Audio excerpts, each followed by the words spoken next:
What's going on, guys? It's Nick here, back with another fantasy football video. Today, we have a continuation of our mini-series Fantasy Football Draft Strategy. We've already done the early round draft strategy. Now we're going to do late round. Next one's going to be middle round. Before we hop into this video, how about we give a big thumbs up for football finally being back. Today is Thursday, and we finally got the first real set of games. We've already had the Hall of Fame game, and I believe Wednesday, as I'm recording this, there's one game. But Thursday, finally got a few games that we can watch, and my Patriots are playing. So you know I'm a degenerate. You know that if DraftKings gives me a chance, I'm going to take that chance. So I've got 3 tournament lineups, so maybe we can hit it big, even though it's not that big of a tournament. But let's hop into this video. And how I want to structure this is to first give you the overall, conceptual theory that I have when drafting late, and then talk about some players, because maybe you disagree on the players, maybe you disagree on the upside of certain players, but if you understand my mentality and the overall strategy you should be using, then you can implement that on whatever players you want. You know, maybe I don't think a guy has a high ceiling, but you do. So this is what we need to talk about first, and then we can talk about the players. So let's start it off with the chart that you guys have seen a million times, and I promise this is the only chart that I'll be showing today. But what it shows is something that we conceptually already know. Your best chance of hitting on a quality player is early in drafts, typically the first 4 rounds. After that, there's a bit of a tank. So what do we do early? And you can watch that video, but typically we're a little bit more safe. We want to take players we know are going to be good, because if we take a bunch of risky players and they don't pan out, well, now look at our odds of hitting on quality players. It's really low. But the opposite is true late. And when I say late, I basically break it down by 4 rounds, yes. 1, 2, 3, 4 is early. 5, 6, 7, 8 is middle. And then 9 plus, I guess, I'll call late. So I guess 9, 10. I guess we could really call 10. It depends on how many rounds are in your draft. But I'm thinking a normal 15 round draft. But having rounds 14 to 15 defense kicker. So really just 9 through 13, I guess, would be the late rounds. The opposite is true because we have to think of this from an expected value approach. Expected value is literally the easiest formula I could possibly teach you in mathematics. Expected value, the probability of success times what you get if you get success.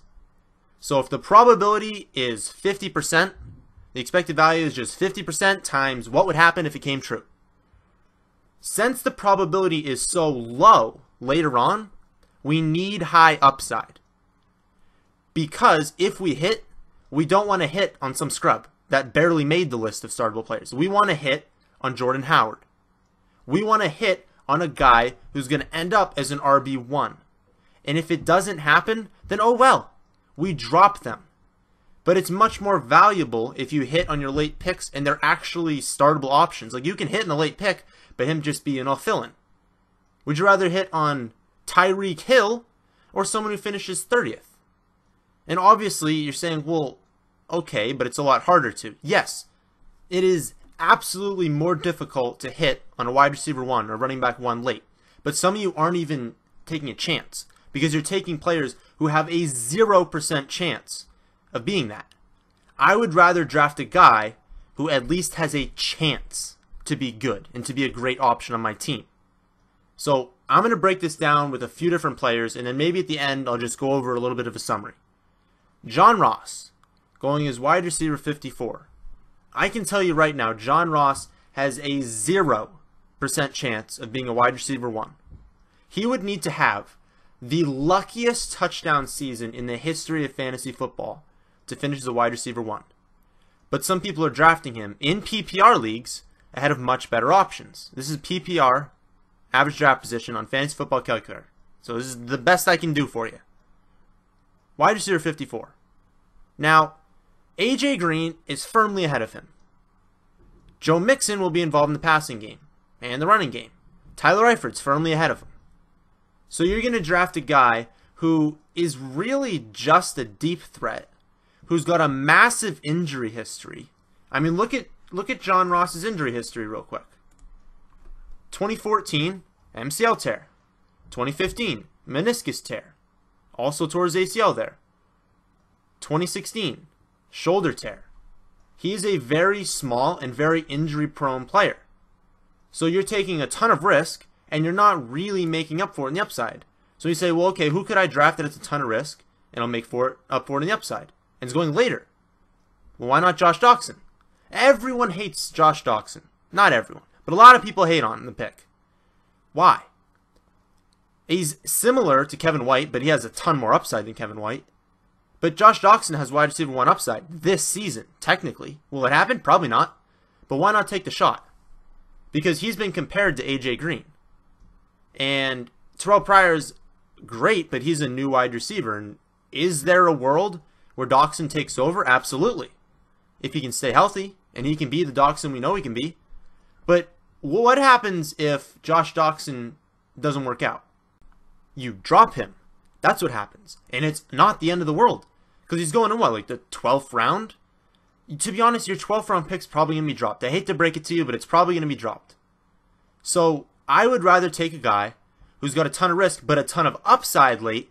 Because if I hit big. But if he doesn't hit, and I can probably tell pretty early with Doctson if he's going to hit, then I just drop him. Because early in the season, those are the best waiver wire ads. That's when you get Tyreek Hill. That's when you get Jay Ajayi. That's when you get Jordan Howard. It's not in week 14, 15. So if I know early on that this guy's going to be a bust, it doesn't pay me to drop him. But if I draft a guy that's getting me 4 for 40, 5 for 50, 6 for 30, like he's just doing okay, he's getting me points, but he doesn't have the upside, it's like, yeah, maybe I hit on a guy that ends up like 35th, but who cares? Because that's not going to win you a championship. But Josh Doctson could win you a championship. So could he finish behind John Ross? Absolutely.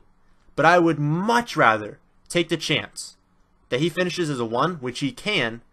And you know what? If he finishes wide receiver 72, that's fine. Because he's dropped.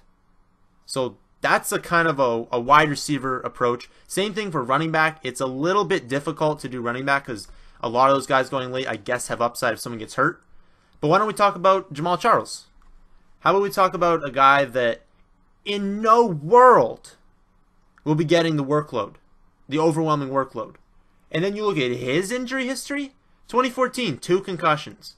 2014 again, a foot bruise. Oh look, 2014 yet again, an ankle sprain. Yet another 2014, a knee strain. You're like, maybe 2014 was just a bad year for the guy. Well, in 2015, he tore his ACL. You're like, well, okay, maybe this is just 2 bad years. Nope, in 2016, he then tore his ACL.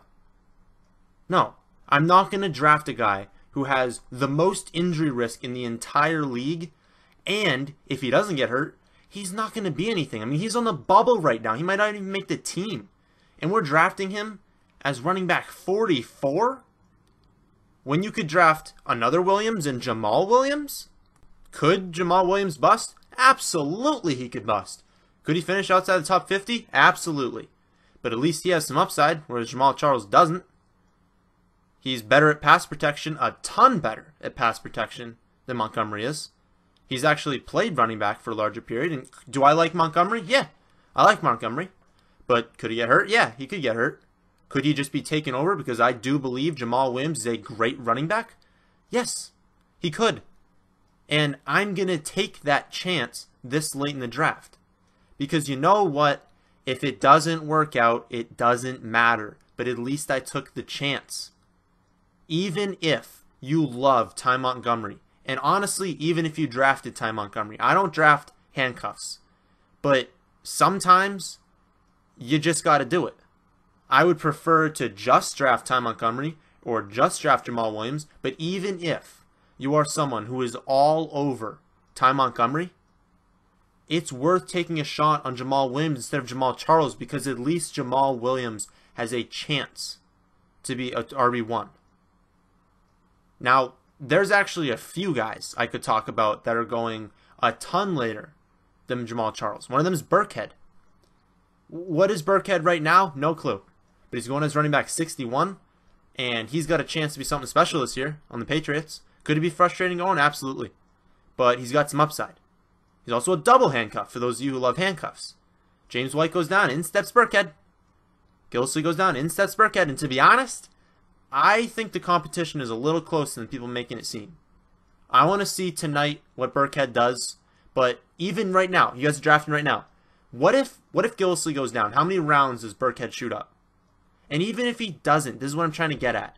Even if he doesn't get hurt, there is a chance that Belichick sees Burkhead and goes, nope, I want to use this guy instead of Gillislee. Because he can do it all. So, does Burkhead have more upside than Jamaal Charles? Absolutely. Does he have less injury risk? Absolutely. Another guy that you wouldn't think has more upside than Jamaal Charles. How about Alvin Kamara? Rookie for the Saints, for those of you who don't know. Going as running back 60. Well, you're like, well, no, okay, they already have AP and Ingram. Not going to use Alvin Kamara. Why not? He's literally just the Darren Sproles replacement. And was Darren Sproles a viable flex option? Yes. You're going to give me the Darren Sproles role in the Saints offense? I will take that every single day of the week. And he's going 16 running backs after Jamaal Charles. These are guys you target late. Maybe you don't like the players I talked about. Maybe you don't think Alvin Kamara is that good. Maybe you don't think Jamal Adams is that good. Jamal Williams, not Jamal Adams. Maybe you think Aaron Jones. Maybe you think Aaron Jones is the guy that takes over Montgomery. I don't believe that's going to happen, but maybe you do. That makes Aaron Jones a better pick for you than Jamaal Charles does. And it's not just Jamaal Charles. There are other running backs that are going late that just shouldn't be. They shouldn't be drafted at all because they lack upside and they have a ton of risk. And they're just, the chances that they are elite is nearly zero. So just cross all those guys off the list and take the guys who have upside. Because if you drop your 12th, 13th, and 14th round picks, you're going to be just fine. Because if you're picking the players we've been talking about early and middle rounds, and I'll get to the middle round draft strategy probably next week. If you hit on those guys, you don't need these later round guys to work out. You only need one. In rounds 9 through, I guess 13, you've got 4 shots. Just take 4 shots. And if every single one doesn't pay off, then guess what? You're looking on free agency, you can probably find a stud. But it's not worth taking a guy who's going to get 4 for 50 every game. Because, cool, they got you 9 points. You're sitting there if you're starting a guy in PPR who's getting you 4 catches for 50 yards every week, he's not getting anywhere near 70s and 80s. He's really got no touchdown upside. Why? You don't even want to be starting him. So it's not worth having him on your bench if he's not going to do anything for you. Even for a bye week fill-in. Take shots. Take shots late. These are lottery picks. Please be taking shots late. That is the end of this video. I do hope that you guys enjoyed. If you're new here, hit that subscribe button. 7 days a week from here on out. Saturday, Sunday, Monday, all going to be mock drafts. All going to be testing out different positions. This weekend is going to be Yahoo and NFL.com because we haven't done those ones yet. But mock drafts. We're going to be throwing out the mock drafts on the days we haven't been uploading videos. So, that is the end of this one. Hope you enjoyed. Hit the like button if you did. And we'll see you on the next one.